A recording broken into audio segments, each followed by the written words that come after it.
अस्सलाम वालेकुम viewers, welcome back to my channel food recipes by Kamal. एक बार फिर से अपने तमाम अहबाब के साथ है।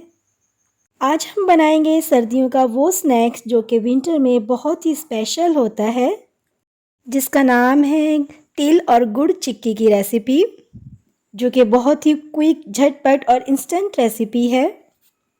बहुत ही खस्ता और बनाने में आसान। ज़्यादातर लोग इसे सर्दियों में खाना पसंद करते हैं क्योंकि ये हेल्थ वाइज बहुत अच्छी है। तिल और गुड़ लोग सर्दियों में बहुत खाते हैं, इसलिए बहुत ज़्यादा बनाई जाती है। स्पेशल बच्चे इसे बहुत पसंद करते हैं। आप इसे बनाकर एयर टाइट जार में बंद करके रख लें और इसे काफ़ी ज़्यादा अरसे तक इसे इस्तेमाल कर सकते हैं। आप मेरी वीडियोस को एंड तक देखें क्योंकि आपके साथ मैं इस रेसिपी की टिप्स शेयर करूँगी, जिससे आपकी चिक्की बहुत ही ज़्यादा क्रंची बनेगी। साथ ही चैनल पर न्यू हैं तो चैनल को सब्सक्राइब कर लें और साथ ही बने बेल आइकन को प्रेस कर लें ऑल के साथ, ताकि मेरी हर आने वाली वीडियो को नोटिफिकेशन आपको साथ साथ मिल सके। तो चलिए फिर रेसिपी स्टार्ट करते हैं। तो यहाँ पर हमने तिल 100 ग्राम तिल लिया है। इसे हमने चेक कर लेना है कि ये साफ़ है और इसके बाद इसे हम ड्राई रोस्ट करेंगे और सेम क्वांटिटी में हम गुड़ भी लेंगे। जितनी क्वांटिटी में हम तिल ले रहे हैं उसी क्वांटिटी में हम गुड़ भी लेंगे। अब हम एक पैन लेंगे और हम उसमें तिल डाल देंगे और तिल को हम ड्राई रोस्ट करेंगे। पैन को मीडियम फ्लेम पर रखते हुए चम्मच को मुसलसल हिलाते हुए तिल को हमने ड्राई रोस्ट करना है। 3 से 4 मिनट में ये सेसमे सीड्स यानी कि तिल सारे ड्राई रोस्ट हो जाएंगे। और यहाँ पे एक टिप शेयर करूँगी, जब ये सारे सोलन अप हो जाएं, थोड़ा सा फूलने लगें और इसका कलर लाइट ब्राउन हो जाए और इसमें से चटकने की आवाज़ें आ जाएं, तो यहाँ पर जो है आप समझ जाएं कि हमारी जो सेसमे सीड्स हैं वो करेक्टली रोस्ट हो चुके हैं। और यहाँ पर तिल हमारे ऑलमोस्ट रोस्ट हो चुके हैं। अब गैस बंद करके इसको एक प्लेट में हमने निकाल लिया है। एक प्लेट में हम अब इसे ऑयल से ग्रेस कर लेंगे। यहाँ पर हम चिक्की बना के इसे स्प्रेड करेंगे और इसकी कटिंग करेंगे।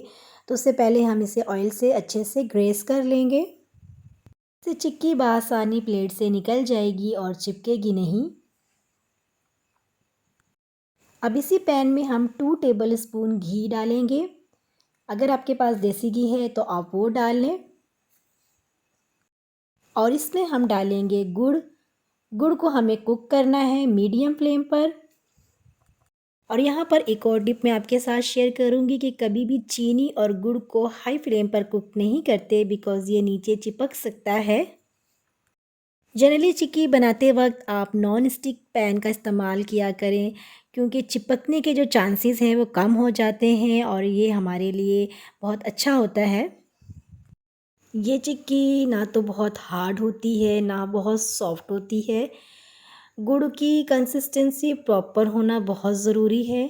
अगर आप इसे ओवर कुक कर देंगे तो चिक्की बहुत हार्ड बनेगी, और अगर आप इसे अंडर कुक यानी कि प्रॉपर कुक नहीं करेंगे तो चिक्की खाते वक्त आपके दांतों में ये चिपक सकती है। तो आप इसको लगातार मीडियम फ्लेम में, बिल्कुल लाइट फ्लेम में इसको लगातार हिलाते रहें और इसकी जो राइट कंसिस्टेंसी तक इसको पकाएं। तो जी व्यूवर्स, यहाँ पर आप देख सकते हैं कि गुड़ जो है बहुत अच्छे से मेल्ट हो चुका है।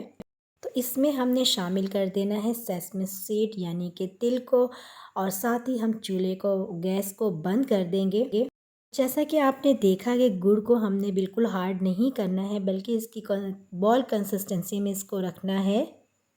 इस पॉइंट पर आकर आपने इस चीज़ का बेहद ख्याल रखना है। यहाँ पर जो है तिल वो गुड़ की हीट से ही कुक हो जाएगा, और वैसे भी ये ऑलरेडी ड्राई रोस्ट था, तो इसे हमें ज़्यादा कुक करने की ज़रूरत नहीं है। अगर आप इन बातों का ख्याल रखेंगे तो आपकी चिक्की ना ज़्यादा हार्ड बनेगी और ना ही ज़्यादा सॉफ्ट, और ना ही ये आपके दांतों के साथ चिपकेगी, बल्कि बहुत खस्ता और बहुत ज़्यादा क्रंची बनेगी। अब हम सारे चिक्की के मिक्सर को स्प्रेड आउट कर देंगे उसी प्लेट में जिसे हमने ऑयल से ग्रेस किया था। और इस पॉइंट पर ये बहुत गर्म है तो इसे हाथ बिल्कुल ना लगाएं, बल्कि आप स्पैचुला की मदद से इसको फैला सकते हैं। अब गरम गरम ही छुरी में घी लगाकर हम इसको कट लगा लेंगे और आप अपनी चॉइस के हिसाब से जो भी आपको शेप पसंद है उस हिसाब से आप इसको कट लगा लें। गुड़ बहुत जल्दी ठंडा हो जाता है तो ये काटने वाला काम थोड़ा जल्दी करना है और आपने इसको ठंडा होने नहीं देना। इससे पहले पहले आपने इसको कट कर लेना है। और यहाँ पर हमारी तिल की चिक्की बिल्कुल रेडी है। आप देख सकते हैं ये बिल्कुल परफेक्ट बने हैं। ये ना तो बहुत हार्ड बने हैं ना ही सॉफ्ट, बल्कि परफेक्ट क्रंची टेक्सचर के साथ बने हैं। सर्दियों में इसे ज़रूर बनाएं ये तिल गुड़ की चिक्की और इन्जॉय करें। आई होप कि आपको ये रेसिपी बहुत पसंद आई होगी और आपने मेरे सारे टिप्स को नोट कर लिया होगा। अगर ऐसा है तो अपना फीडबैक ज़रूर दीजिएगा और वीडियो अच्छी लगे तो वीडियो को लाइक करें, शेयर करें और सब्सक्राइब करें। साथ ही चैनल पर न्यू है तो चैनल को सब्सक्राइब कर लें, साथ बने बेल आइकन को ऑल के साथ प्रेस कर लें ताकि मेरी हर आने वाली वीडियो का नोटिफिकेशन आपको साथ साथ मिलती रहे। सेम इसी रेसिपी को फॉलो करते हुए आप इसको पीनट के साथ भी बना सकते हैं, वो भी बहुत मज़े के बनते हैं, बच्चे तो बहुत शौक़ से खाते हैं। तो मुलाकात होती है आपसे नेक्स्ट वीडियो में नेक्स्ट ऐसे ही बहुत ही मज़ेदार सी रेसिपी के साथ। अपना ढेर सारा ख्याल रखिएगा, दुआओं में याद रखिएगा। मुझे दे इजाज़त, अल्लाह हाफिज़।